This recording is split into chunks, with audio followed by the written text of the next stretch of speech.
I see the guy start coming out and fighting. He body slammed him, right? Body slamming him.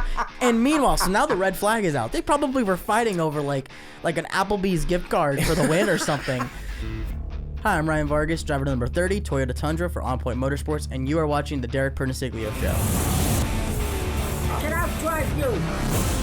Hi, everybody, and welcome to another episode of the Derek Perniciglio Show. We've got a great guest joining us for this episode, current NASCAR Xfinity Series driver, Ryan Vargas. Ryan, thank you for joining us in Studio B. Thank you. I appreciate you guys having me. Yeah, it was funny. Just a few minutes ago, we were chatting. You said that you would actually come near this area or a few blocks away to do some racing work a little while ago or something like that. Yeah, we, like I was telling the story because it was a lot similar to this. We had to shoot some photos for Emerson, not him. Enzo and Pietro Fittipaldi. Right. Like they had to do like some hero photos, and it was like a last second thing. And my buddy was like, "Hey, do you want to come over?" And I didn't know these guys. Like I've heard of them. You know what I mean? When you make it to that level, Pietro racing, in Formula 1, being a reserve driver, Enzo being a Formula 2 driver, and I was like, okay, like I'd love to meet these guys. So I went over there, and I didn't think they'd know who I was or anything, but they came in and they were like, "Oh my God, Ryan Vargas, you're on TikTok," and I'm like, "Oh, that's what I'm known for." Okay, but no, it was cool. That was a unique story for me. That's pretty cool. Yeah. You know what? Hey, TikTok, from what we're gathering from guests that have been on here, it's becoming an important tool for them because we had Willie Mullins in a few days ago, Yes. and he's got a huge following on TikTok. He's got over 183,000 followers or something like that. I couldn't believe it. Yeah. That was huge. Yeah, TikTok. And you were sponsored by them, right? Yes, back in 2020, they sponsored 6 races with me. Really? That was that whole deal was just super cool because it was very much like a spur of the moment type thing. Like my friend, so this was, we were all locked inside. This pandemic time, and my friend, I spoke with him in passing about how much I like TikTok, how much I use the app and stuff, and out of the blue, he put on Twitter like a rendering of his car and of a race car with TikTok on it, and it made its rounds. I got a couple hundred likes, a couple dozen shares, and a lot of people were like, "Oh, this would be cool." Nobody thought much of it. I looked at it, I was like, "Oh, that's cool." Well, about a month or two go by, and I get reached out, and they're like, "Hey, this is becoming a real thing." We've had some people at TikTok reach out, so through word of mouth, we start, we get each other's info, myself and some of the folks at TikTok. And mind you, I don't have management. I don't, I just started working with a few folks this year. But up until this year, I haven't had any people sell for me. I don't have salespeople. I don't have a management group. I don't have PR people. There's a lot of doing it yourself. Yeah, especially in this business. Yeah, and so when that all came to be, I was just like, okay, well, so here I am on a Zoom call with like myself, the head of global marketing, the head of this global thing, the head of this for TikTok, and I'm just sitting here like trying to sell them on why they should spend their money on me when they're already so huge. But I guess it was a perfect, storm of how that came to be. I mean, obviously, with 2020, everybody's marketing plans kind of got slashed. So it's like, I guess we kind of fell into the right opportunity. And it was a good opportunity for me because that was the first real big sponsorship I had ever sold. And that led to 6 races on an Xfinity car. Got me my first Xfinity top 10, which was really cool. That's really cool. Yes, for the team I was with, JD Motorsports, it was a good time over there, and for a team like that, top 10s are like wins, right? Right.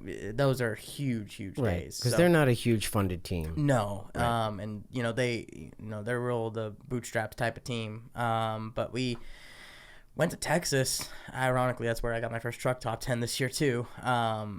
But we went into that race. We struggled at the beginning, and that was my second ever mile and a half. Really? And we finished 8th. It seems like Texas is pretty comfortable for you, though. I don't get it, man. I don't get it. Like, it worked good in the Xfinity car. I always feel very confident in the Xfinity car there. I love the way that track is. We had a lot of speed in the spring last year. Cause now they only have 1 day, but there was 2 days last year. We were in the spring race. We had a lot of speed. We had to start at the back. We had a tire go flat in practice, so I spun, and so we had to do a bunch of stuff to make sure everything was good, so we had to go to the rear. But so Ty Gibbs also had to go to the back. And so, I was like, okay, well, I'm just going to wander my way through here. Well, I'm starting past guys. I'm going inside, outside, all that stuff, using PJ1, getting back down and out of it, all that stuff. And there's a shot in the broadcast, if you go back and watch the spring race, and that's me on the outside. Sorry, no, it's me on the inside, Ty Gibbs on the outside, and we're splitting like 2 or 3 cars going the same speed. And then we go into the corner. He gets into the corner, and you think he's going to clear me. Here I come back. Catching Ty Gibbs. Catching Ty Gibbs. In that car, and against that race car. That was a cool one. That shot is really cool. Sometimes it's not about the car. It's about, who's wheeling it and, the situation at the time, too. That's a big thing. But you have not really been around in the NASCAR scene very long, though. I mean, you started in 2009 in K&N, right? You drove for Rev Racing, or was it 2018? 2018. 2018, yep. Drove for Rev Racing. You ran a season with them, and then 2019 went over to the Xfinity Series, I think it was. Yeah, I made 3 starts in 2019 in Xfinity.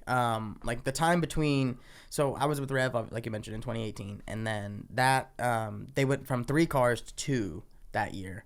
And I had beaten one of my teams my teammates in points and stuff. But at the end of the day, I was the new guy. You know what I mean? And I had a long way to go, honestly. Like I was a little in over my head my first season in K&N. I felt like I had good speed. I showed speed. I showed a little bit of consistency towards the end, but,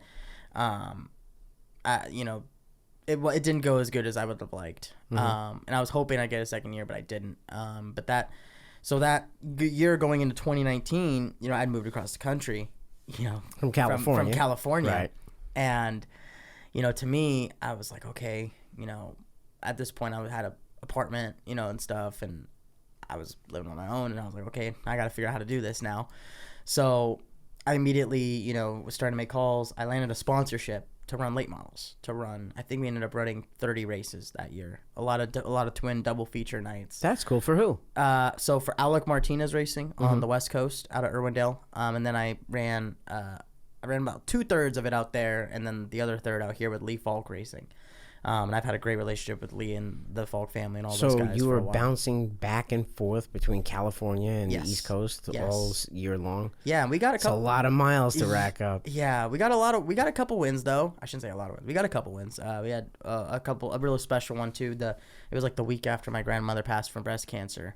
We had and like at midnight the night before the race, we got a big decal like the size of the car number put on the door, and I actually won that day.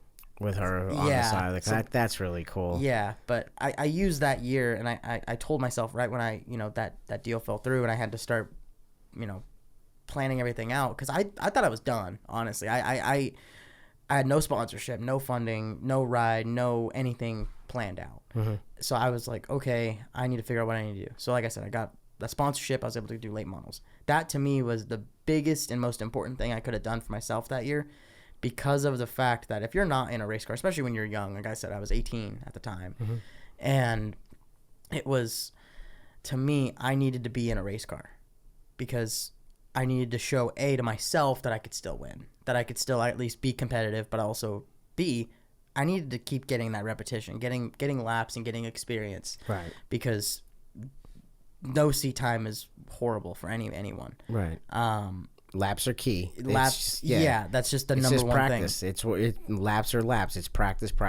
Even when it's under competition. Exactly. Same as this. We're talking on the mic right here, like what we're doing right now. Yeah. Like coming up through the ranks, all the broadcasters told me mic time is the same as seat time. Yeah. The more you do it, the better you get at it. Exactly. So I ran those races, and then we were able to put what we could together, sponsorship and all that stuff, and put some money together, and we, approached JD Motorsports. I met Johnny at Daytona in 2019, and then just kind of kept contact. Met with some of the folks there. My buddy was the PR guy at the time there, and just kept following up, kept trying to make things happen. We finally reached a deal to go to Iowa in July of 2019 with Johnny Davis. Yeah, with John, in the 15 car, and that weekend was for me my make or break race in my eyes, because at the time I was an 18-year-old kid who lost his K&N ride and was just trying to scratch his way through late models.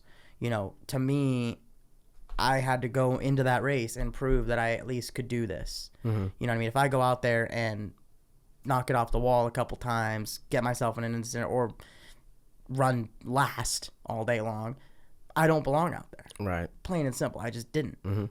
So I knew I had to go out there and do the best I could with, obviously with the equipment I'm in, and put my best foot forward.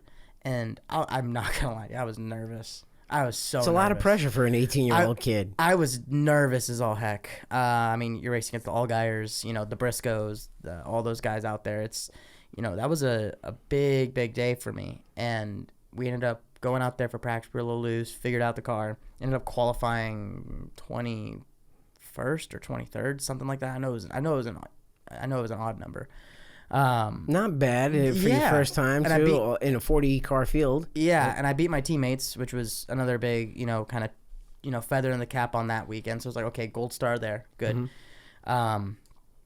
And then the race comes along, and I remember the race day just. Like, the whole day was kind of a blur because I was so nervous out of my mind. Like, anytime a racer says they're not nervous, they're lying to you. Mm-hmm. I get nervous every time I get before a race. Right. I'm not kidding. Like, it's a thing. If I'm not nervous, and I feel like I shouldn't be doing it. You need to have those nerves. It's funny, too, because, I drove, too, so I know what you mean by the butterflies in your stomach. But the cool part is, with doing this, I kind of get the same kind of butterflies before doing a show, too. So that little bit of a rush is there. Exactly. So I remember, race starts, and immediately it's like, okay, things start kind of falling our way. Okay, we start passing these guys. Oh, this guy fell out. Okay, now we're running the top 15. And I'm like in my mind, what am I doing here? Yeah, like, this is insane. I think we ran as high as like 14th or 15th in that race. We ended up finishing 17th. Great. Top 20, so with an underfunded team, that's fantastic. Yeah, like, so the way for like a lot of the the underfunded teams, we kind of look at it. Top 20s are good days. That's the kind of day that's a successful day. Right. Top 10s are wins. Right. Top 10s are wins. A successful good day is a top 20. Right. Like we say, it's a win for your class. Exactly. Yeah, exactly. Yeah, we were in our class, and we finished 17th. We were racing with some really good race cars and other drivers and stuff like that. And I remember I was not ready for the heat. I remember getting out of the car and just sitting by the car, all exhausted. But I remember getting out of the car and just the amount of people who came up to me after the race. I mean, guys I was racing against for position, team owners. I remember Chris Rice came up to me. I remember Johnny Davis got on the radio after the race and said I had a long future in this sport. And to me, that was like... means the world. That to me put it in my head, and I feel, and showed to a lot of people, okay, I can do it. I can do this. Yeah, I can show up and do this. And 67 Xfinity starts later, 2 truck starts later, here we are. It's so funny that you put it that way too, because I know what you mean. Mm-hmm. Because if we have a great show, we have a good show, that you get phone calls or people getting in touch with you telling you what a great job you did, and it's a real motivator. It puts some wind in your sails, and it kind of shows everyone, okay, I belong here. Yeah. But before you got here, I mean, it was life out on the West Coast, right? So Yep. what were the early years about? Yeah, I mean, I was any, normal kid. Went to public school. My mom's a first grade teacher. My dad's a construction worker. He's an iron worker, so he does like structural steel and stuff. And I love cars. I mean, I grew up going to Monster Jam at Anaheim, going to Irwindale Speedway, going to the off-road racing events in Glen Helen. Anything with 4 wheels and a motor, I was just a sucker for. I jokingly say Gravedigger is the monster truck is what got me into racing. Really? But it's true. It's true. I had so many Gravedigger like plushies and toy cars and stuff.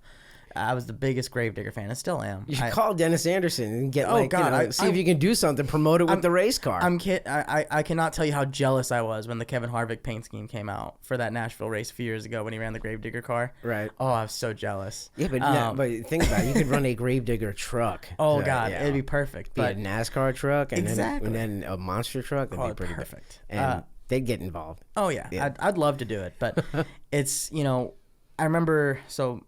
like I said, big fan. My dad was a big NASCAR guy. I actually wasn't the biggest NASCAR fan. Really? Growing up. I wasn't. Really? It took until like I was 8 or 9 years old for me to kind of like sit down with my parents and watch it. The first inkling of television, me watching NASCAR, was at a friend of our family's garage, the Ostrowskis.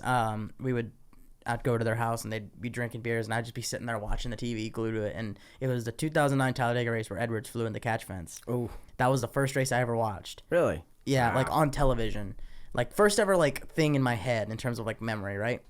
And it stuck with me, and I kept watching a little bit more here and there. I remember like whenever they'd race at road courses, I actually would watch those because I thought those were super neat. And then we finally around 2009, 2010ish, my dad takes me to Urbandale Speedway, and so I'm 9, 10 years old at the time, and we see one of the recess aides from my elementary school. And I say, "Oh, like, what are you doing here? Like, you exist outside of school." Right. Yeah. Like, weird when you see a teacher outside of school, right? What are you doing here? Right. But she's like, "Oh, my son's racing." I'm like, "Really?" Like, and he's like, I think he was like 12, 13 years old. He was racing a Bandolero race car. It's a little 30 horsepower Briggs and Stratton, powered race cars. And they were like, "Yeah, we actually plan on selling this car." And I'm like, my eyes light up. Right. The typical like, oh my God, it just struck me. And so we schedule a test with them, like to kind of basically let me get the feel of it before we buy it. Basically, Right. kind of try it before you buy it. Yeah. Right. And so we do it at Orange Show Speedway. Real cool little short track. Oh, I I've know been you've there. been. I'm about to say I've you've been been there. there. Oh, yeah. It's a cool. It's the It West is- Coast Bowman Gray. Exactly. I was just Yeah. about to say it's the Bowman Gray of the West Coast. Yeah, it is. It is a cool racetrack. Tiny little place. Very.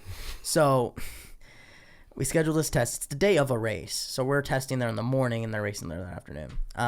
And I hop into this Bandolero, and I'm thinking, oh man, this is gonna be so cool. This is so cool. I'm driving a race car. So I go into turn one, and I get through there, and I'm holding it to the floor. I'm like, yeah, I'm going through there. Barely made it through that corner.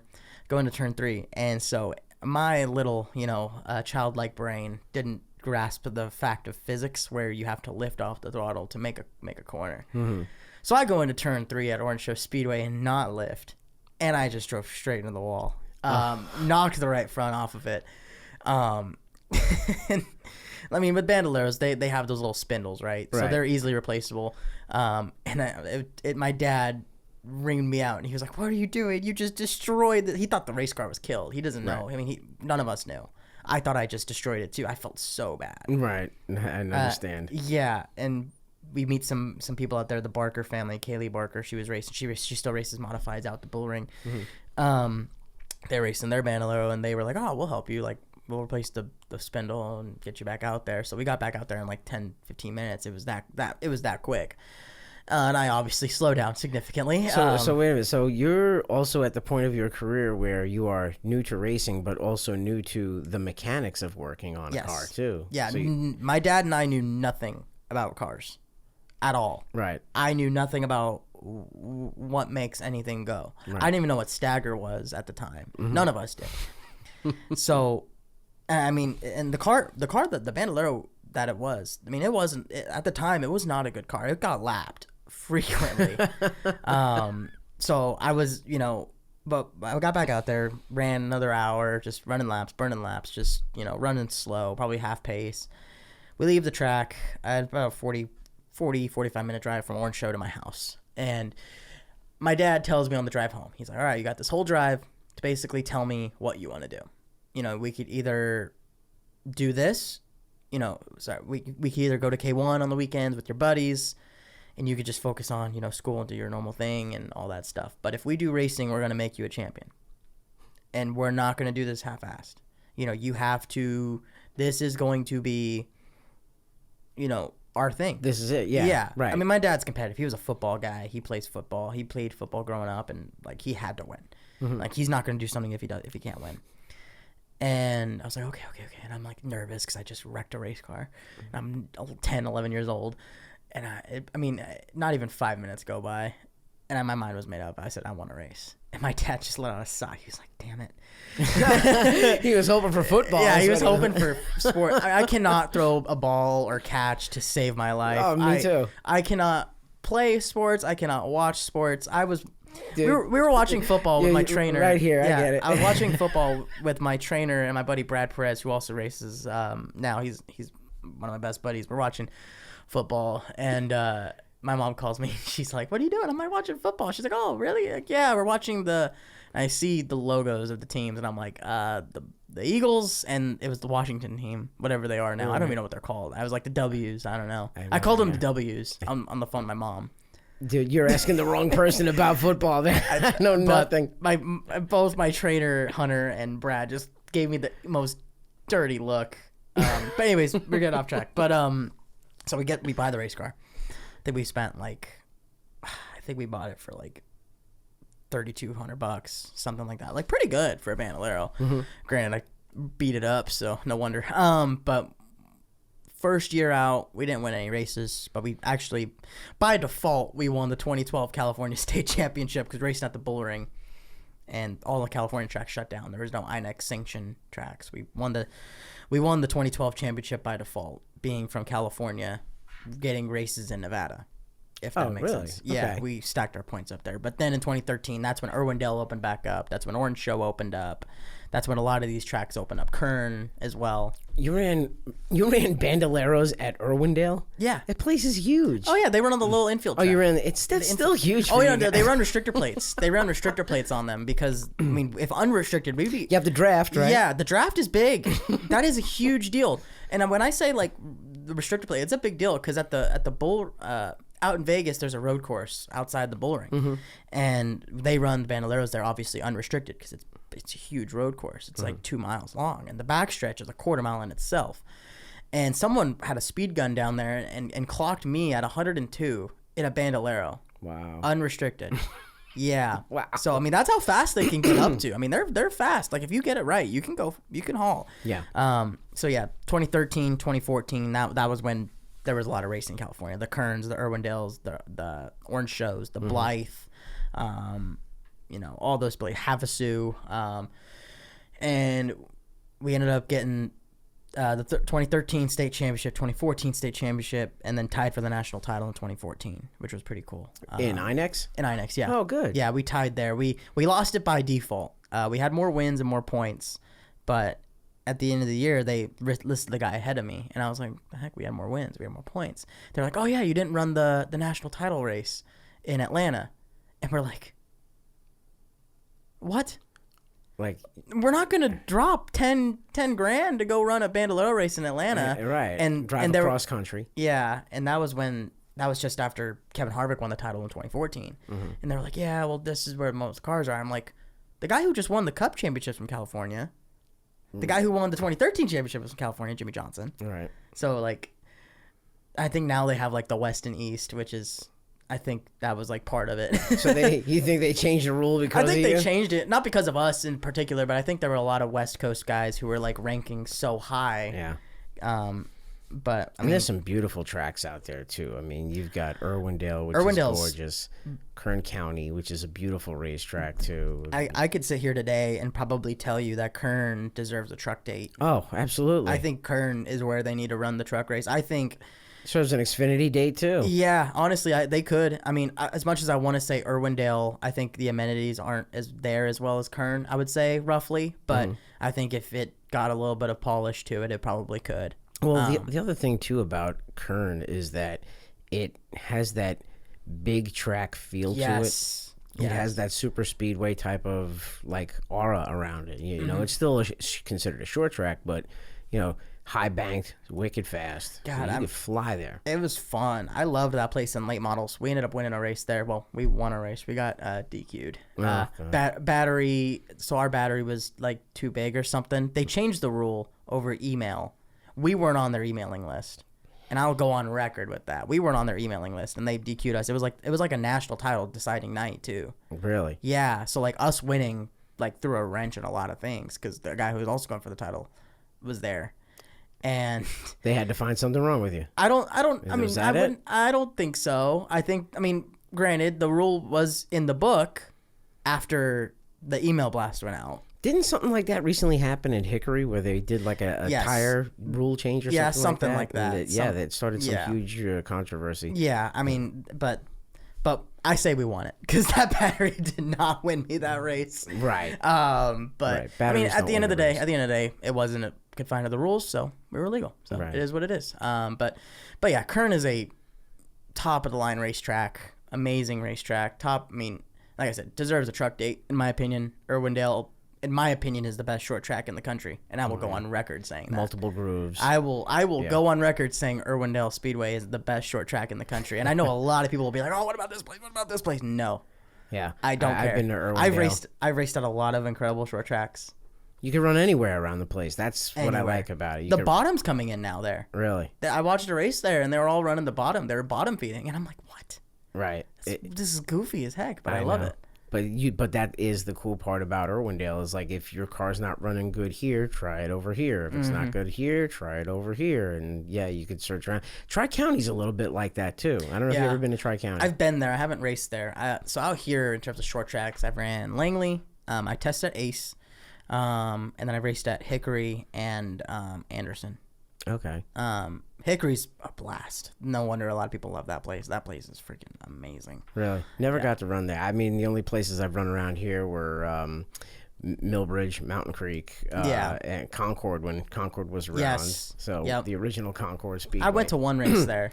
Man, you want to talk about a wicked fast place? You know, we just had Mike Herman Jr. in here right before you, and he's a two-time track champion there at Concord. And, you know, we've had Freddie Query on the show who's won Big Ten races there. And that place tests your balls. It does. I believe it. I believe it. I mean, the kink on the backstretch there was like, it was tight, but like you could hold it through there. Barely. Yep. I remember. So it was neat. I'm glad I got to see a race there before it shut down. That's cool. I called many races there, got to race there a little bit in my career. But for someone like you, let's change the subject up. What does a regular day consist of for you? Like, because what I like about you compared to some of the other guys that are in paid rides and everything is that you work, but you work at finding the funding and the support for the car. It's not like they, you know, where these other kids have backing already coming along with them. You're finding the backing, which I think is commendable. No, thank you. I mean, it kind of goes back to that story before, right? You know, where I had to earn my place back into the sport, right? Like I was out, and then I had to get back in, and then I finally got myself back in, and now I have that taste of what it feels like to be in this sport, and I'm gonna do everything in my power to never lose that. Everything in my power. I don't care how much work it takes me.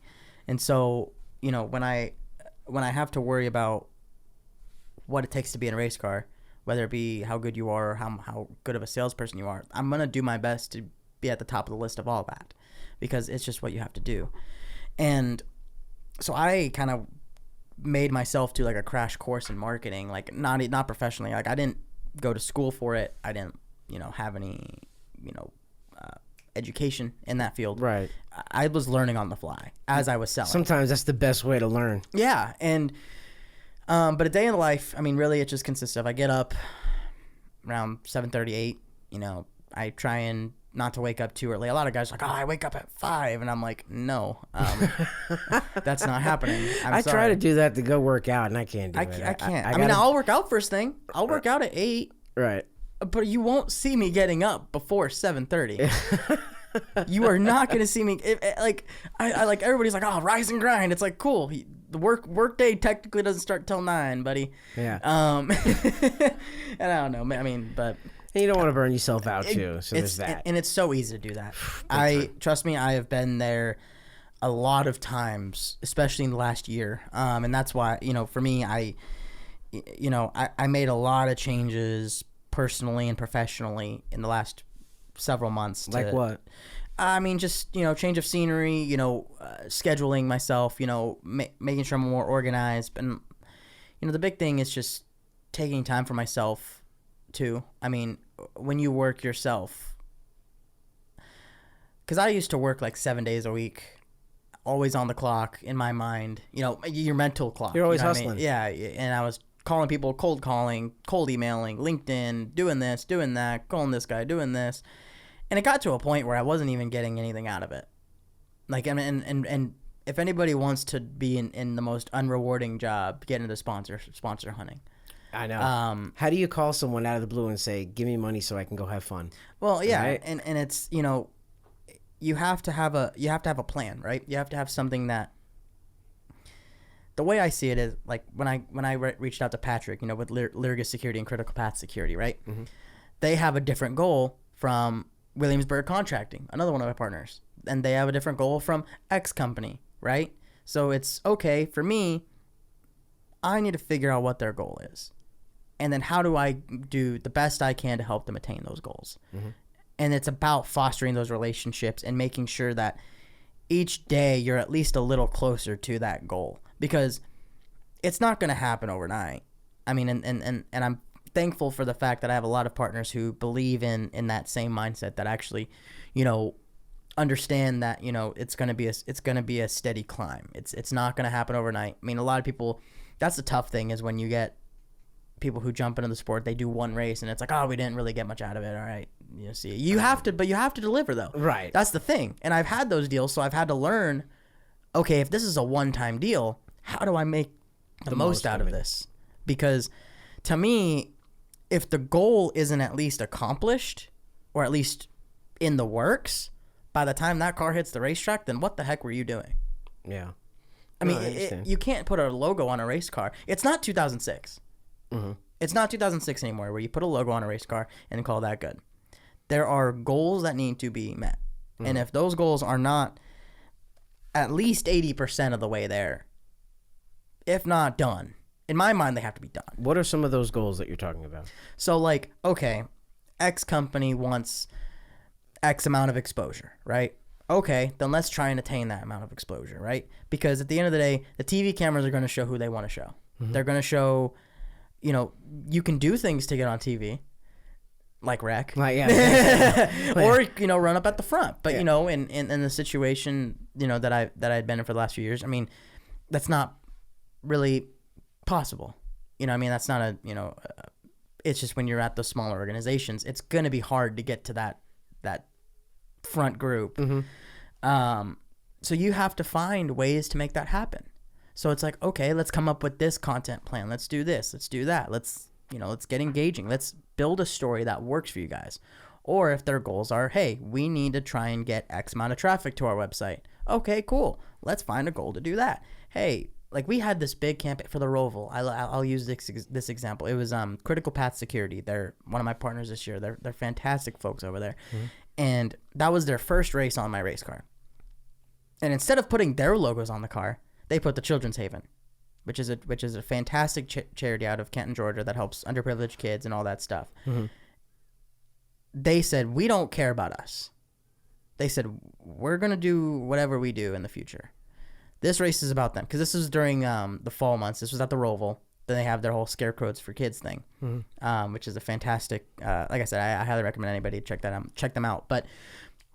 And so their goal was to meet a certain amount of donations for the Children's Haven. So we blasted that out all over, and I think this year was like a record year for them because of that. That's awesome. I don't have the facts on me, so I don't know for sure what the numbers were, but I know they were good. I know they were very good. Good for you. And it ended up being and good on them. I mean, that was their first race in NASCAR, and they didn't even want their logos on the car. They had their logo on the hood. That's cool. But that's the beginning. But that, like you said, that is the beginning of building that relationship that you're talking about. That is how you do it, because they always tell you, business is all about relationships. Mm-hmm. If you build them and you can rise with them, that only helps you. But let me ask you a question though. What do you think about the guys like a Ryan Preece, who found sponsorship and went to one of the big teams? You ever thought about doing something like that and going there with a big sponsorship and saying, give me X amount of races to prove to you what I can do? Because Preece, he had only had 3 races that he had to pay for, and he went out and won one, and I finished second in the other two. Finished second in the other two. Have you ever thought about doing something like that? Yeah, absolutely. I mean, here's the thing. Ryan Preece spent a full year racing for JD Motorsports, mm-hmm. so he had the experience, right? And so that's why I look at guys like Ryan Preece and Ross Chastain. heck, I'll even go and say J.J. Yaley. You know, you look at some of these other guys who are Timmy Hill. These guys have a whole mess of talent. Yeah. Ross Chastain even drove for JD Motorsport. Ross Chastain was the 4 guy. He was the 4 guy. Right. You know what I mean? He was the 4 car guy. That's a common joke at JD when I was there. And Priest spent that time at JD. He got the experience he needed. And then when he had that opportunity come to him, he knew what to expect. He didn't just jump into so when I see guys who jump into, you know, who go from one series and then jump into this winning race car, that is like almost setting yourself up for failure. Because if you go out there, say if you're going out there for your debut and you're hopping into this winning race car, say if you Derek Persini, the pressure's on to perform. If you go out and hop into a Joe Gibbs's race car today, and you went out and went for a race, and you finished 8th, everyone would be like, all right. Nobody's gonna care. Right, I get it. Nobody's gonna care. Some of my core friends will think that it's great. I got a top 10. It's a top 10. It's a top 10 in Xfinity. Right. But for a Joe Gibbs car, a Joe Gibbs car, or why the hell aren't you battling for the win? Right. If you're not winning, why the heck are you at least side by side with the leader? Right. You know what I mean? Right. So, or heaven forbid you go out and bin the thing. And then you look like an idiot. Yeah, because you wadded up some top level equipment. Exactly. So, you know, Priest did that strategy right. Ross Chastain did that thing right. And it wasn't by intent. You know, obviously I know those guys wanted to be in that equipment. But they knew that they had to run that equipment to get the experience, to be there. And so to me, you know, I'm very fortunate to have ran as many races as I have in Xfinity, you know, at JD. Well, it also teaches you, too, to take care of the equipment as well. Exactly. If you look at the amount of incidents last year amongst people who have over 25 starts, I have the least at 3. That's cool. And 2 of them weren't my fault. The other, that was my one big oopsie of the year. I had one big oopsie. Kansas qualifying 2022. Don't look it up. It was bad. I got the computer right here. we were loose in practice, and then it was hot and greasy, and I wiggled in the center in 1 and 2, and I was like, okay, I got it. And I started feeding the throttle, all of a sudden it just snapped. It just it was big. That was big. It was big. You know, I gotta give it to you too, because if you think about it, I grew up in a racing family. There's been race cars in my garage since I could walk. My father has owned midgets since I was a little kid. He still owns midgets to this day. My nephew drives for his grandfather now. But I grew up and I've been around it and lived it, and you know, saw it from every aspect. You are different in the sense that you watched it on television and knew absolutely zero about the sport, and then are now racing in one of NASCAR's top 3 series. You've had to learn how to become a marketing person, a business person, a driver, you know, all of those things. And that is commendable, you know, and especially to do that in the shorter time that you did, because what'd you say? Your first Bandolero race was 2012? Yes. And in 6 years' time, you're in a NASCAR touring series. That's pretty darn good. No, man. it was unbelievable. I mean, especially you mentioned touring, like racing in Canaan East. ARCA now. Yeah, ARCA East. I never thought I'd make it there. I mean, none of us did. I remember watching the super late models and being scared all the heck about how fast those guys were going, but I dreamed of it. Right. I dreamed, and like, yeah, I wasn't, you know, I wasn't in racing, but I lived, breathed, and ate racing. Mm-hmm. Anything I did was, oh my God, I have to go home and watch Speed Channel. Oh my God, I have to go home and watch this YouTube video about racing. Oh my God, I have to go watch this. I grew up, thankfully, in the internet age where you could go on YouTube and look up videos, and I watched racing videos. I mean, I'd wake up at 5:30 in the morning to watch whatever race across the country or across the world was happening on Speed. You know, you're making me feel old, because in my head right now, I'm going back to my first K&N race that I did, which was 2008, and you were probably, 8 years old at the time? 7 or 8, yeah. Oh, gosh. Yeah, I mean, did you cover the All-Star? Did you cover any of the All-Star Showdowns? I did not do the All-Star Showdowns, nope, but I did every other K&N race from 2018 to 2019. Okay. Okay, because I was gonna say if you did the All Star Show, because there was a lot of people that I knew who ran the All Star Showdown, then I started racing against them, and I used to pick on them, because I was watching you in the stands, and now I'm against you. It was great. That was a great. That was a great show. They used to do. I wish they would do that somewhere around here, or something closer for all those. For all those guys, that was fun. Yeah. But for you, let's kind of talk a little bit on a personal level too, because you also had it's called craniomyoplasia. Yeah, craniosynostosis. Craniosynostosis. I'm sorry about that. No, you're fine. A lot of people don't know how to say it. And Right. I looked it up. I was trying to do some research on you, and I looked it up. And you are like you're an advocate for this condition, right? Yeah. I mean, you could see my scar on the side of my head. My hair is long right now, so you probably can't see it very well. But it's like a lightning bolt scar. Yeah, right? and it goes all the way around my head. Okay. So what I had specifically was coronal craniosynostosis, which two of the sutures. Your skull is divided into 4 sutures when you're and 2 of mine fused together, and my soft spot closed. So they had to go in and fix that when I was 11 months old.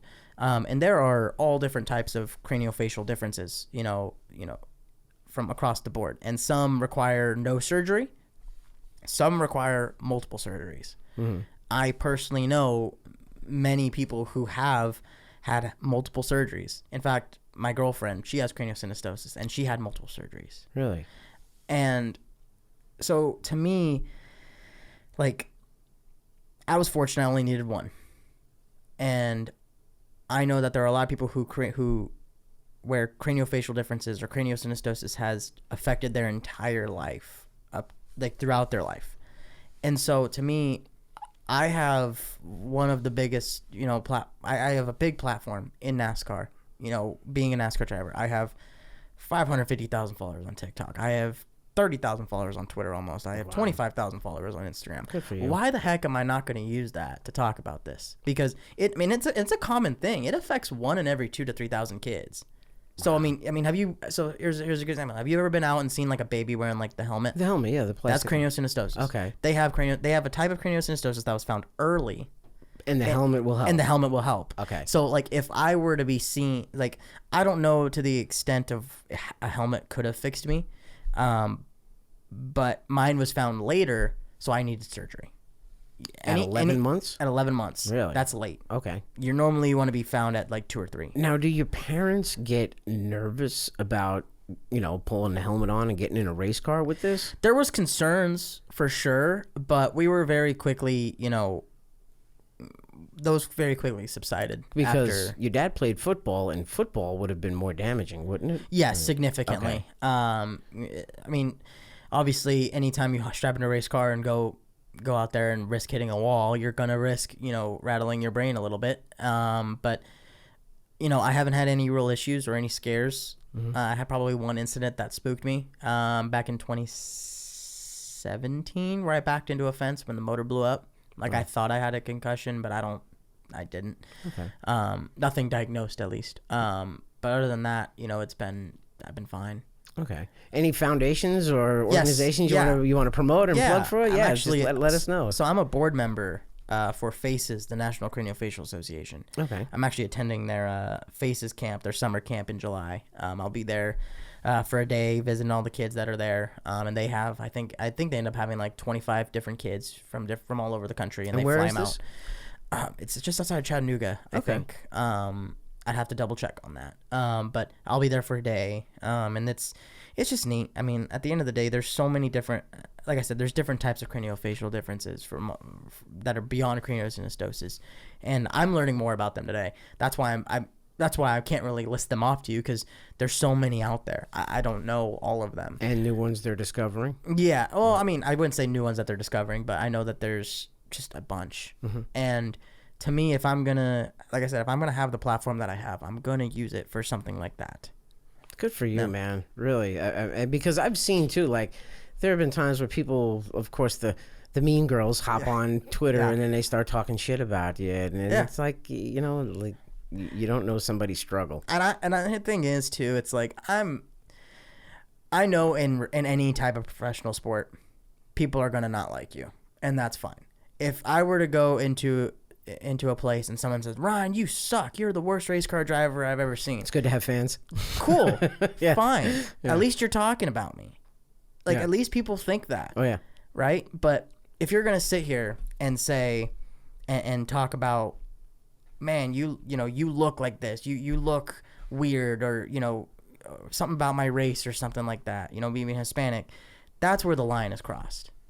That's where the line is crossed for me. It's when you go after things that can't be controlled. And it happens to a lot of individuals in racing, in any professional sport, in any profession.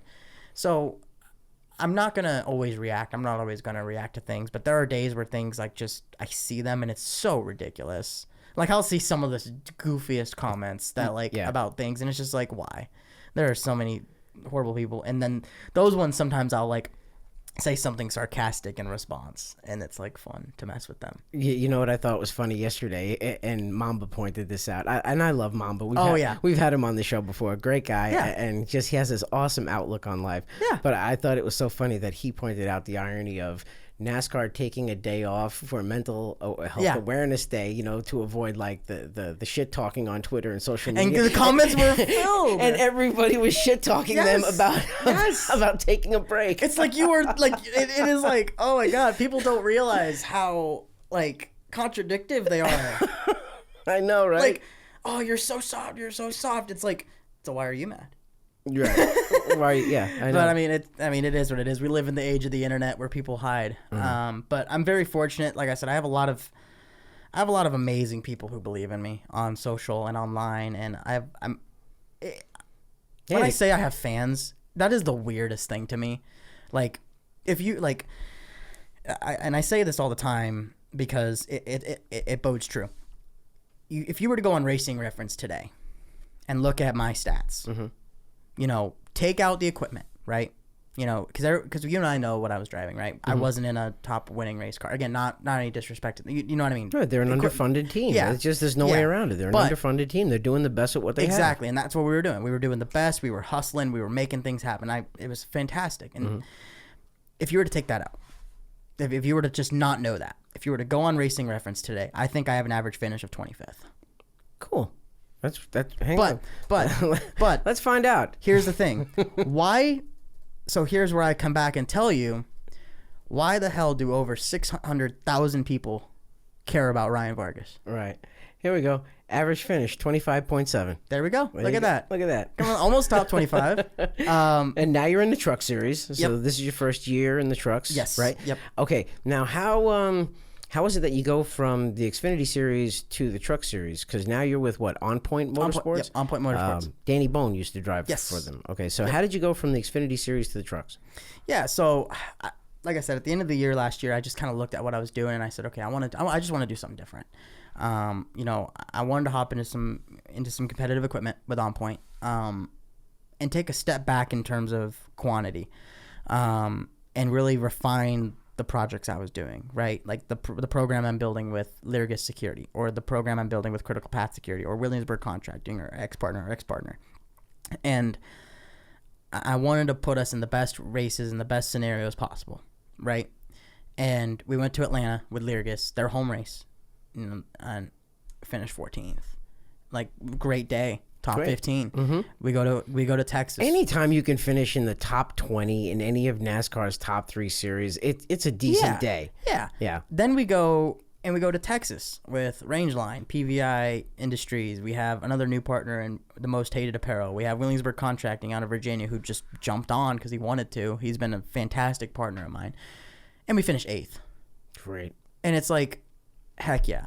Like, to me, this is why I do these things, because I want to go out and just redefine what I've been doing. You know what I mean? This is my year of just redefining things, In what way? Like I said, taking a step back from the quantity. I want to go out and really build a program. I want to build something that in, a year's time from now, I can be full-time and actually go and contend and have an opportunity to score a top 5, score top 10s on a more regular basis, challenge for a win on occasion, maybe find myself in a playoff spot. You know what I mean? Like, that's, that's where I, in 1, 2, 3 years time, want to be, right? I'm already selling races for 2024. That is my mind already. I'm already focused on 24 and building the program that I'm building. You have to be. Because, 2023, this is, like I said, this is my redefining year. This is where I'm going to try and use this as like my stepping stone into growing what I'm doing, right? I have a fantastic opportunity here at On Point Motorsports, and I want to grow that. I want to continue. I want to elevate as much as I can. And there are a lot of things I don't know, like especially with the trucks. When you have 67 Xfinity car starts and 2 truck starts, we're going to learn a lot more tendencies than the other. And I remember that Texas race, we finished 8th. That first half of the race, stage 1 and 2, we were loose. Like the truck, we needed to work on it. But I got on the radio and I told these guys, I'm like, look, I am not helping us. I am doing a horrible job driving this thing because I didn't know how to drive a loose truck. Mm-hmm. They have so much more side force and down force. I told him, I was like, look, yeah, we need to work on this thing, but I need to drive it. I need to drive it. Feel it. I need to drive it. Yeah. And so I just had to tell him, like, look, stick with me. We'll get there. Stick with me.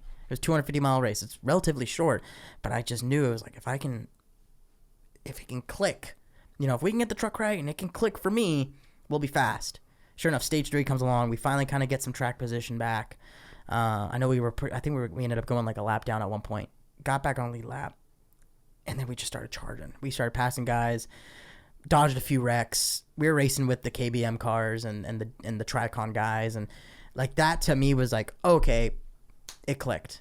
Because now I'm in the pack. Now I'm with these guys. They're not scooting from me. I'm there. I'm staying right with them. It's that feeling of I belong here again. Yeah, right? like it's because I knew it would come to us. Right. It's that confidence shot. Yeah, I mean that was my first intermediate race. Atlanta was a mile and a half, but that's more of a super speedway now. Texas was my first real, side force intermediate style racing with the truck. So to me, I knew I was in for a learning curve from the get go. And so once I got into that group and started learning the different lines and the different ways you have to drive the truck in that pack and in that group, that was when we started really making some hay. And it worked. And we stayed out of trouble, thankfully. There was a lot of craziness that happened in that Texas race. And we scored a top 10, which is a great day for us. It's fantastic. And to me, that showed to me that, okay, this is the right track. We're going on the right direction here. I'm going on the right direction here, and this is where I want to be. And so, I'm playing the long game while also playing a little bit of the short game. Okay, I kind of get that. The short game being the less races but quality races. Yeah. And then the long game to be able to have more rides throughout your career. Yeah. Okay, cool. So how many races do you have with the truck team this year? I mean, I think I know what races I have scheduled already. I think I don't know the exact number, but I know my next one coming up is Darlington. We're just continuing to work from there. Okay. So a lot of the tracks you have been to with the Xfinity car. Mm-hmm. Are there any tracks that you're going to that you don't know at all? No, I know all of them, and there's a reason for that. And that's why I scheduled these races. Mm-hmm. There's a reason why I did these, because every race that I sold for sponsorship or for this campaign was intentional. I wanted Darlington, I wanted Atlanta, I wanted Richmond, I wanted Mid-Ohio, I wanted Talladega, and I wanted Miami. Okay. These are all tracks that I feel I can do well at, and I feel that these are the races that I think, if things come our way, we can really show up. And I mean, Talladega, anything can happen. Anything can happen. You can go there leaving with a checkered flag or a destroyed race car. Yeah. Mid-Ohio, I love road. Even in the last lap, it'll happen. Yeah. Mid-Ohio, I love road courses. They are some of my favorite circuits on the track. Then you have Homestead, which is a fantastic intermediate. You have Richmond, a great short track. So I wanted there to be that diversity in the schedule. So I'm really happy with how it worked out. So for you, being in the sport, you are one of the few Latin drivers that are in the sport. Obviously, Daniel Suarez is the face of the Latin drivers in NASCAR right now. But there is you and Daniel, and the cool part is from what I've seen is that the Latino community, they rally around their guys. Yeah. They give you guys a lot of support. How is that? And What kind of feeling does that give you? No, it's cool. I mean, the thing is, there's a lot of, Hispanic, racing fans. There's a lot more than people think, honestly. I mean, I remember going to Irwindale, and I would have a line of fans, and a majority of them being Hispanic and Latino. They would all be saying, like, oh, man, like, we're glad you're here. Like, we're rooting for you and stuff. And that's so cool. Because, I mean, the thing is, racing, auto racing, stock car racing, it has, that image, I guess you could say, that the thing that everybody kind of has in their mind of what is racing, is stock car racing, right?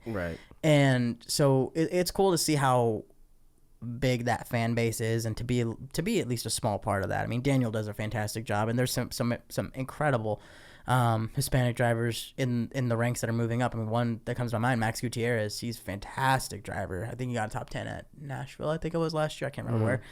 I mean, Nick Sanchez is another one. Nick Sanchez, yep. He's very talented. There's a lot of talented Hispanic drivers that are moving their way up, and I think that is so cool. As far as an international field, do you think that we're going to get others from different nationalities that are coming into the sport in some years? Yeah, I mean, you look at what's going on in the Cup Series right now. I mean, the poster child of this is Trackhouse, with their Project 91, with Kimmy driving that car. And I know that they have one of the V8 supercar guys coming out and doing one of the races. Those things are insane. I've watched it. That's awesome. Oh my God, I love watching Bathurst. God, it's so awesome. That is, it's so funny though, because that kind of is what NASCAR should be, because it's more of those production style cars. Which I think is pretty amazing and badass. But okay, so of all those cars that you've driven over the years, and now you're racing a go-kart every once in a while with the D&Q boys. So so that's been now a Bandolero late model, Xfinity car, go-kart truck. What do you like running out of all of them? Street stock. Do you really? Yeah. Really? I mean, now granted, I'll concede and say that the truck and Xfinity car are tied for the top spot right now, but I'm gonna give some love to the street stock. Really? Like at Irwindale? I ran at the Bull Ring actually in Vegas. Really? They didn't really have a street stock division at Irwindale at the time, but it was just, that thing was fun. It was just fun. It was just fun. I mean, that was when. So I was. What kind of car was it? It was a '73 Camaro. Leaf spring car. We bought the car. So this was after we sold our Bandoleros, and we got some good money for them, and we took that money and we were able to put it back into the street stock. I think we bought the car and everything. I think it was like 10 for the street stock, trailer and extra stuff and everything. So you bought someone's whole setup. Yeah. Okay. That's cool. And this was my first, okay, this is me now driving a full-size race car. A big car. Right? That was my first time doing it. And we went to the Walt James Stadium in Willow Springs. Mm-hmm. And we went out there and ran all day long, running laps, burning laps on tires that were street stock on a road course. No, it's an oval. Oh, Willow Springs. Yeah, it's an oval. They have 2 ovals there. Really? Yeah, they have they have the regular short track, and then they have the Walt James Stadium, which is I think it's a 3/8 mile paved. It's almost, I think it's, I don't know what it is. I know it's bigger than a quarter. It might be like a third size oval paved, and on the outside of it, it's a dirt track. There's a dirt track at Willow Springs that people don't know about. Holy I know. Cow. Yeah. I don't know I don't think they run it ever though, because every time I'm there, it's completely dusty and rutted. So I don't shame. And we would test there all the time. Like we would test our Bandoleros there and all that stuff. Perfect racetrack, and it's super cheap. But we ran laps and laps and laps. Finally ran a race at the Bull Ring for the Fall Classic. I think we finished 5th, and then after that, so I ran one race at Havasu as well in the off season. Finished 7th. After that. I love how you just can rattle off your stats. It's great. It's because this stuff's, I mean, it's special to me. Right. But we ran the Bull Ring the whole season. We missed 2 races at the Bull Ring. Still finished 3rd in points, I think, something like that. In the street stock. Yeah. First season. Yeah. Good for you. And man. we won 2 races. Okay. And I don't think we finished worse than 4th the rest of that year. Okay. And did you win any? Yeah, we won 2. Oh, good. We won 2 races. And that to me was, I say, in terms of importance, the street stock was one of the most important race cars I've ever drove. To just get you ready for a heavier car. Yes, because I get it. The tire that they use in that race car and the weight of it, the weight got me ready for these big Xfinity and trucks. Mm-hmm. The tire got me ready for late models when I moved up to that, because on the West Coast they changed their tire compound to what the street stocks run. Mm-hmm. So instead of running the 10-inch groove tires, the 10-inch slicks, they moved them down to the 8-inch groove tire to help with costs, but also level the playing field a little bit. The zigzag tire pattern, right? Yeah. Okay, I know what you're talking about. So when we did that, instead of running, challenging, like running the top 5, challenging for podiums here and there, now it was like podium, win. So it definitely helped me out in that. So that street stock played a major role in my early development, and it burns me up to this day that we sold it, because I have no idea where it's at now. We sold it to someone and then they gutted it and then sold it. I feel the same way about my modified. Yeah, they gutted the car and sold it off, and I don't know where it's at. And I am on a rampage to try and find it. I've been on a rampage for the last 2 years because I want to find it. Find the car and get it back. Yeah, I know. Because I want to get it back, even if it's like a couple grand. It's like cool. It could sit in my garage for all I care. Like, I just want it back. Right. No, I because it's probably not racing. It's probably sitting somewhere. The first street stock that my brother and I built to this day is still winning back home at Riverhead. It was great. We walked but that's through the beauty of street stocks. I know. Like, they're so awesome. They're my favorite class at every racetrack. They're mine too. They really are. They're so fun. They're so cool. Like, the old style bodies, too, the Malibus and the Camaros and the Chevelles and Novas. I am a Camaro guy through and through. I get so annoyed seeing the Monte Carlos, and like, I'm like, those aren't street stocks. I grew up with the Camaro, like the little pointy nose. Right. That's the street stock I know. The 70s Camaro. That's my street stock. That's awesome. Yeah. We're getting close to the end of the show, but before we go, who are some of the sponsors and the supporters, and where can we find you on the internet? And let's hear all of that. Go right on down. Yeah, the list. no, absolutely. I mean, right up the top, you can see on my head, I have Vargas Security, one of my big partners this year. You also have Critical Path Security, Williamsburg Contracting, and then just the many names, PVI Industries. We have a lot of incredible partners who are continuing to jump on board. KSDT, all throughout the board. It's hard to rattle them off because I have so many incredible people. But I'm just super thankful for every single one of them that go the distance with me and want to continue growing, because, I mean, like we talked about earlier, without them, I wouldn't be driving. Right. So I get you. And what's your next race? Darlington. Okay. Next weekend. Okay, next. So you've got an off weekend this weekend. Yep. So what do you do on your off weekends when there's nowhere to race? Do you go and go to the go-kart track and screw around? Or what? It depends how I feel. I mean, like, I'll work on Saturday. I'll try and get some stuff done on Saturday. But like, I know Cars Tours racing somewhere. I might go and see that. I try and go to races and watch. Do you take your helmet bag to the track with you when you go? You always take it. You always take it. Good man. Good man. You never know, right? Yeah, but it's cool to be in this position. It's cool to be able to race in the Truck Series. There's so many people who dream of racing at this level. So, all those company names that I listed off, I highly recommend every single person checking them out. FACES, National Craniofacial Association, and the Children's Haven. Check those out. Two great nonprofits. I'm just fortunate to be here. That's my whole thing. Listen, man, you should be extremely proud of how far you've come already, because there are thousands of kids out there that would just kill for one Xfinity start or one start in a truck, and you've got 60 something starts in the Xfinity series. I don't even believe that number. Even if it were to stop now, you made it a lot farther than thousands of other kids out there. It could end tomorrow. Big dreams. It could end tomorrow, and I'd be happy. I mean, at the end of the day, I've accomplished the goals that I set up for myself. Right? Well, I've accomplished most of the goals. I told myself, I remember, and I'll end it with this story real quick. I remember when I was 12 at the Bull Ring, someone asked me, where do you plan on going with this? Like, it was an interview. Where do you plan on going with this? Which is a deep question to ask a 12-year-old. But I told him, I said, I want to race at Daytona. I said, that is all I want to do in my life. I don't care if it's a truck or a nationwide car, 'cause that's what it was at the time, or a cup car or whatever.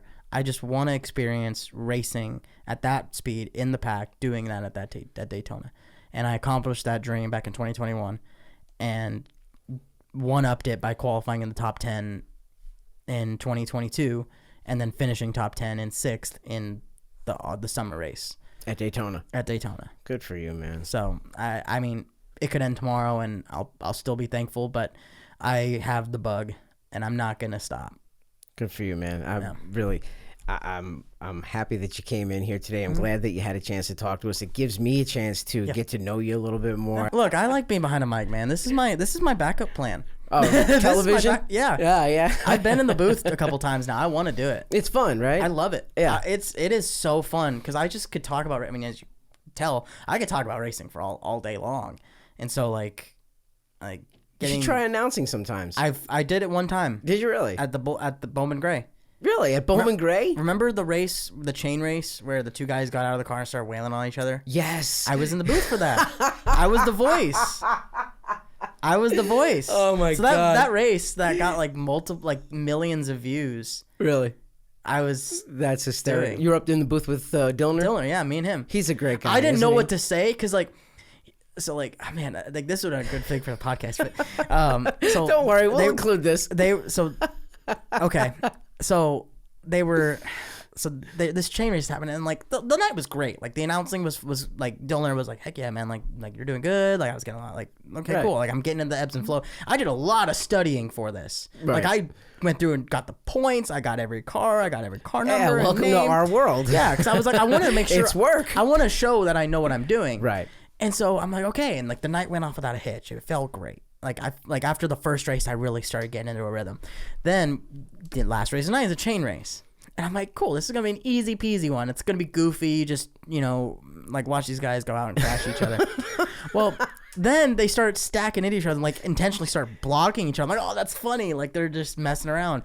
They weren't messing around. They meant it. And so they're fighting. They start I see the guy start coming out and fighting. He body slammed him, right? Body slamming him. And meanwhile, so now the red flag is out. They're throwing the red flag.